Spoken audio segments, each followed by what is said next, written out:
오늘 아침 하나님께서 우리에게 주시는 말씀은 로마서 3장 31절 말씀입니다. 로마서 3장 31절 말씀. 우리 한 마음으로 주의 말씀 봉독토록 합니다. 그런즉 우리가 믿음으로 말미암아 율법을 폐하느뇨 그럴 수 없느니라. 도리어 율법을 굳게 세우느니라. 아멘. 저는 오늘 본문 말씀 로마서 8장 31절을 통해서 율법의 완성은 무엇인가 라는 제목으로 주의 말씀을 선포하도록 하겠습니다. 우리가 이미 칭의에 대해서 배웠습니다. 칭의는 우리가 예수 그리스도로 말미암아 구원받는다. 다른 인간의 공로나 노력이 들어가지 않는다 하는 그 가르침을 칭의라고 이야기했습니다. 근데 이 칭의를 극단적으로 잘못 적용하고 나면 문제가 생겨버립니다. 그 문제가 뭐냐? 그건 바로 그러면 율법은 필요 없네 라고 그렇게 생각할 수 있습니다. 그리고 이것을 더 극단적으로 적용하면 그래 어차피 믿음으로 구원받고 행위는 개입되지 않으니까 나 구원받았으니까 그냥 적당히 신앙생활하면 되겠다. 적당히 살아도 되겠다 하고 그렇게 생각을 합니다. 그렇게 되면 우리는 그리스도인의 정체성을 잃어버리게 됩니다. 그런데 이 잘못된 오해가 바로 오늘날에만 있던 것이 아니라 이 바울 시대에도 여전히 있었다는 겁니다. 바울이 하나님의 말씀을 연구하고 또 하나님으로부터 계시를 받고 또 예수 그리스도의 가르침을 깊이 묵상하는 가운데서 아하, 구원은 우리의 노력이 아니라 은혜로 왔어 하고 선포했어요. 그랬더니 사람들이 그럼 막사도로 되는 거야? 라고 반문을 했습니다. 그것에 대해서 답변한 것이 오늘 31절입니다. 우리가 믿음으로 말미암아 율법 폐하느냐? 그럴 수 없다는 겁니다. 오히려 율법을 굳게 세운다 라고 그렇게 증거합니다. 이 잘못된 칭의의 적용을 통해서 나타나는 것이 바로 율법적인 가르침 필요 없다라고 그렇게 이야기하는 소위 도덕률 폐기라는 말이 있습니다. 도덕률 폐기. 이걸 더 쉽게 이야기하면 무율법주의입니다. 율법이 필요 없다. 또 때로는 반율법주의. 이 율법이 전혀 기능을 행사할 이유가 없다. 그럼 막 살아도 된다라는 식으로 극단적으로 갈 수 있습니다. 이렇게 하고 나니까 또 최근에 나타나는 현상들이 무엇이냐 하면 수정된 칭의론을 이야기합니다. 야, 그렇게 하니까 이제 그리스도인들이 힘을 잃었어. 그러니까 막 살아도 되는 것처럼 돼버렸잖아. 그런데 말씀을 연구하니까 믿음으로 구원 얻었다라는 이 말에는 삶의 조항까지 덧붙여져야 된다라고 그렇게 가르치기 시작을 했습니다. 그 믿음이 진짜라면 삶도 따라와야 된다 하고 이 칭의론에 삶도 갖다 붙입니다. 그럴싸하고 맞는 것 같아요. 그런데 이렇게 되고 나면 나중에 이 극단으로 나아가게 되면 또 다시 율법주의와 같이 자기 공로, 자기 노력을 통해서 구원 얻는 게 되고 맙니다. 그렇다면 우리가 어떻게 신앙생활하는 것이 바른 것인가? 오늘 본문 말씀을 우리는 마음에 깊이 담아봐야 됩니다. 막 살아도 된다? 성경의 가르침 아닙니다. 그렇다면 어떻게 해야 됩니까? 31절에 보니까 율법을 폐하느냐? 그럴 수 없다? 도리어 율법을 굳게 한다라고 증거합니다. 이것을 조금 어려운 말로 이야기하면 우리가 성숙한 신앙인으로 살아간다라 이렇게 이야기할 때는 복음과 율법을 균형 있게 이해하고 사는 것을 의미합니다. 우리가 복음과 율법을 균형 있게 이해할 때에 성숙한 신앙인이 됩니다. 복음이라는 건 무엇입니까? 이건 바로 예수 그리스도의 공로로만 구원 얻는다 하는 게 복음의 메시지입니다. 인간의 행위가 개입되지 않는다는 거죠. 율법은 무엇입니까? 율법은 바로 하나님 앞에서 살아가는 신자의 정체성입니다. 보세요. 군인이 있으면 군인의 정체성은 위의 명령에 대해서 무조건 순종하는 것. 그래서 명령이 떨어지면 절대 순종하는 것이 군인의 정체성입니다. 만약에 위에서 명령 내렸는데 밑에 있는 사람이 불복종한다면 이미 군인 정신에 위배되는 겁니다. 율법이 마치 그러합니다. 하나님 앞에서 살아가는 신자의 정체성이 여기에 있다는 겁니다. 이런 면에서 보면 우리는 바른 교리를 바르게 적용해야 됩니다. 이 복음이라는 것은 첫 번째로 칭의와 관련이 됩니다. 우리가 첫 번째 먼저 이해해야 되는 바른 교리의 상황은 복음은 칭의와 관련된다는 겁니다. 이 말은 다른 것 아니에요.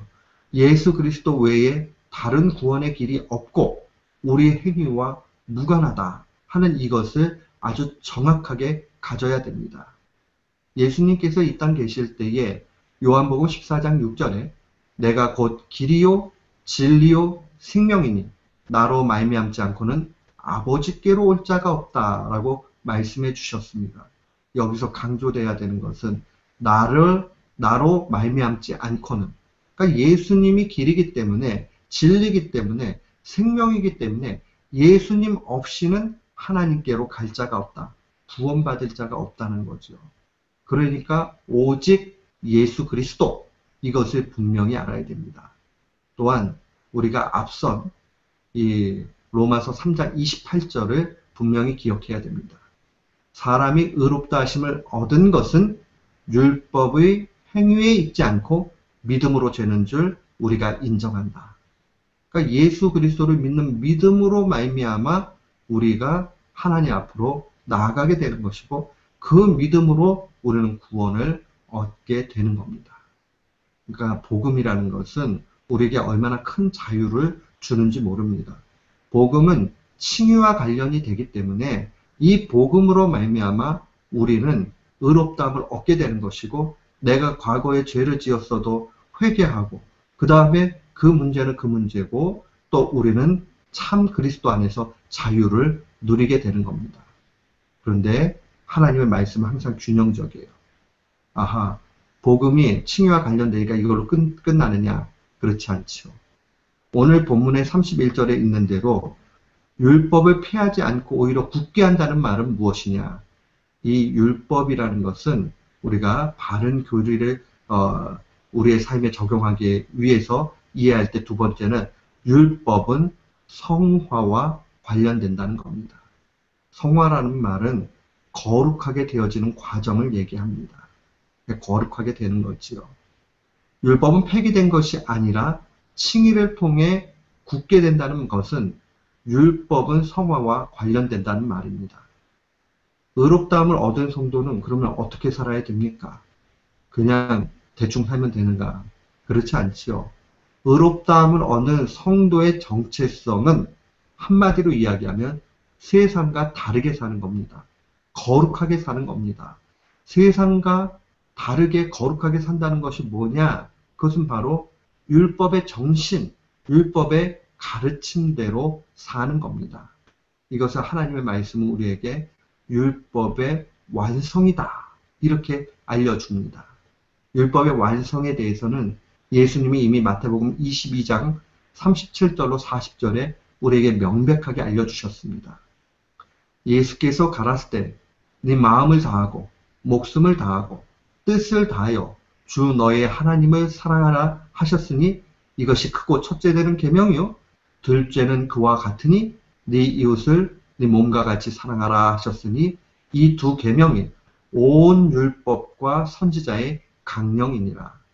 율법과 선지자의 강령, 율법과 선지자라는 말은 구약 성경 전체의 가르침, 오늘날로 우리에게 이야기한다면 성경 전체의 가르침을 보면 두 가지라는 거예요. 우리가 그 가르침에 적용해야 될 것은 하나님 사랑하고 이웃 사랑하는 것. 구원받은 사람이 내가 구원받았구나 하는 그 정체성을 어디서 확인할 수 있느냐? 그것은 하나님을 얼마나 사랑하느냐, 이웃을 얼마나 사랑하느냐, 여기에 있다는 겁니다. 따라서 우리가 기억해야 되는 것은 율법이 없어진 게 아니라 칭의를 얻은 신자에게는 당연히 율법을 굳게 하면서 살아가게 되는 거죠. 율법의 완성이죠. 율법의 완성은 사랑의 정신입니다. 하나님을 사랑하고 이웃을 사랑하는 것이죠. 바울이 강조하고 있는 것은 율법이 폐지된 것이 아니라 하나님과 이웃에 대한 사랑의 요구로 더욱 굳게 된다 하는 것을 알려줍니다. 더 쉽게 이야기하면 우리가 구원받은 성도가 되었어요. 우리의 행위와 상관없이. 그러면 우리에게는 감사가 얼마나 큽니까? 그러면 그 감사가 큰 성도들은 어떻게 살아야 되느냐? 다 하나님께서 용서해 주셨으니까 또 막 살면, 또 그 다음에 회개하면 하나님이 또 용서해 주시겠지? 이건 신앙이 아니에요. 우리가 구원을 받았기 때문에 그 다음에 구원받은 감격과 감사 속에서 하나님 앞에 나아가야 됩니다. 그 신자의 바른 정체성이죠. 그러면 신자 어떻게 살아가야 되느냐? 그냥 한마디로 하나님을 더욱 사랑하고 이웃을 사랑하는 율법의 완성으로 나아가야 합니다. 바울사도는 갈라디아서 5장 14절에 이렇게 증거합니다.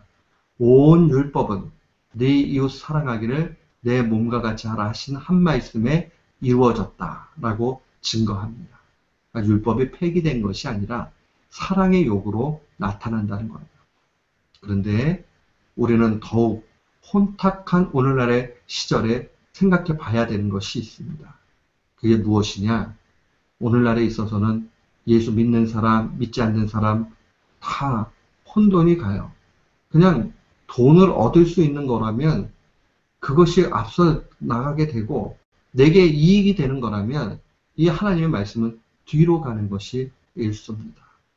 그런데 예수 그리스도께서는 우리에게 더 엄격한 요구를 하고 계신다는 것을 기억해야 됩니다. 율법의 계명에 의하면요, 이 간음이라는 게 어떻게 형성이 되느냐? 내가 남편이 있고 아내가 있는데 아내와 남편 외에 다른 사람과 사랑을 나누는 현장이 그렇게 나타나게 되면 그 간음죄가 형성이 됩니다. 그런데 주님은 뭐라고 말씀하십니까? 음욕을 품은 자마다 다 간음했다라고 그렇게 알려주셨습니다. 이 말씀은 우리에게 무엇을 요구합니까? 그리스도인들은 더 높은 차원의 그 하나님 사랑과 이웃 사랑이 필요하다. 도덕적 요구를 분명히 하고 계신 것을 기억해야 됩니다. 사랑하는 성도 여러분, 신자가 의롭다함을 얻었다 하는 것은 전적인 예수 그리스도의 공로를 통한 은혜입니다. 여기에 다른 조항을 붙이면 안 됩니다. 이 은혜를 받은 성도는 마땅히 예수 그리스도의 요구대로 살아야 됩니다. 예수 그리스도의 요구는 무엇입니까? 하나님과 이웃을 더욱 힘써 사랑하는 겁니다. 이 사실을 꼭 기억해야 돼요. 우리의 구원, 그리고 구원을 받은 성도의 정체성, 이웃사랑, 하나님 사랑. 하나님을 더욱 사랑하면 사랑할수록, 이웃을 사랑하면 사랑할수록 우리가 이 땅 가운데서 기쁨이 충만하고 또한 그 가운데서 하나님에게 받은 구원의 은혜가 더욱 느껴진다 하는 것을 분명히 깨달아야 됩니다. 율법의 완성을 우리의 정체성으로 삼아야 됩니다.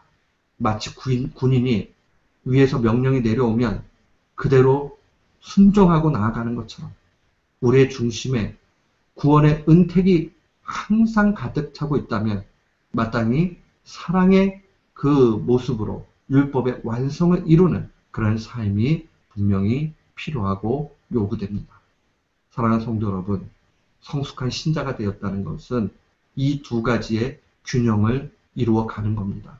내가 사랑을 행하지만 이것을 뽐내고 내가 구원받는 한 조건처럼 여기지 않고 동시에 구원을 받았다는 감격 속에서 더욱 열심히 하나님과 이웃을 사랑할 수 있는 것. 이 두 가지의 균형이 이루어 나아갈 때에 우리의 신앙은 올바로 나아가게 되는 겁니다. 이 사실을 간직하고 오늘도 내일도 날마다 승리하는 귀한 교우들 되시기를 주님의 이름으로 축원합니다. 아멘.